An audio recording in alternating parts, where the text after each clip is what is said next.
नमस्कार मित्रांनो, स्वागत आहे तुमचं आपल्या या आनंदी वास्तू या चॅनलमध्ये.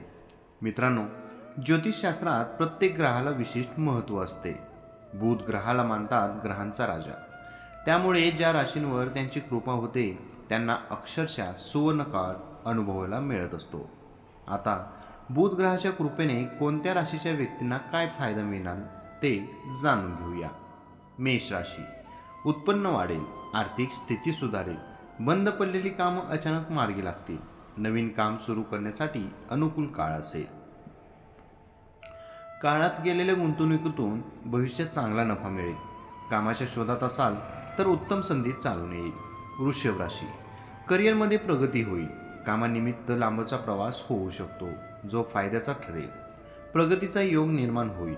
नोकरीत प्रमोशन किंवा पगारवाढ मिळण्याची शक्यता आहे. मिथुन राशी. कामकाजात नवीन जबाबदारी मिळण्याची शक्यता आहे. नवीन काम सुरू करू शकता. आर्थिक स्थिती सुधारेल. भाग्याच्या साथीनं रखडलेली सर्व कामं मार्गी लागतील. वैवाहिक जीवनात सुख येईल. करिअरबाबतही सुखद काळ अनुभवाल. देवघरामधील प्रसिद्ध ज्योतिषी पंडित नंदकिशोर मुग्दल यांनी ही सविस्तर माहिती दिली आहे.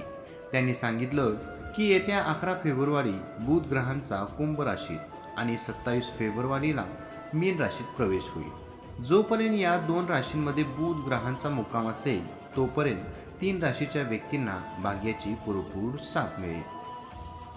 कन्या राशीमध्ये जन्म घेतलेल्या जातकांसाठी हा महिना मध्यम रूपात फलदायी राहण्याची शक्यता आहे. राशीमध्ये केतू महाराजांची उपस्थिती आणि सप्तम भावात शुक्र आणि राहूची उपस्थिती तुमच्या वैवाहिक संबंधात चढ उतारासोबत काही समस्या आणि अधूनमधून काही प्रेमाची स्थिती उत्पन्न करेल. परंतु स्वास्थ्य शिथिल होऊ शकते. पंचम भावात सूर्य आणि बुध तुम्ही आणि तुमच्या संतांमध्ये बुद्धीला वाढवेल आणि तुमची निर्णय घेण्याची क्षमता मजबूत होईल. दशम भावात मंगळ कार्यक्षेत्रात मजबूती प्रदान करेल. तुमच्या अधिकार क्षेत्रात वृद्धी होईल. भाग्यस्थानात देवगुरु बृहस्पतीचे असणे तुम्हाला योग्य निर्णय घेऊन जीवनात पुढे नेण्यास मदतगार सिद्ध होईल आणि गुरु महाराजांची कृपेने तुम्हाला ईश्वर कृपा प्राप्त होईल. शनी महाराज 6व्या भावात राहून शत्रुता योग बनवतील. यामुळे तुमचे विरोधी शांत राहतील आणि तुमचे काही बिघडवू शकणार नाही.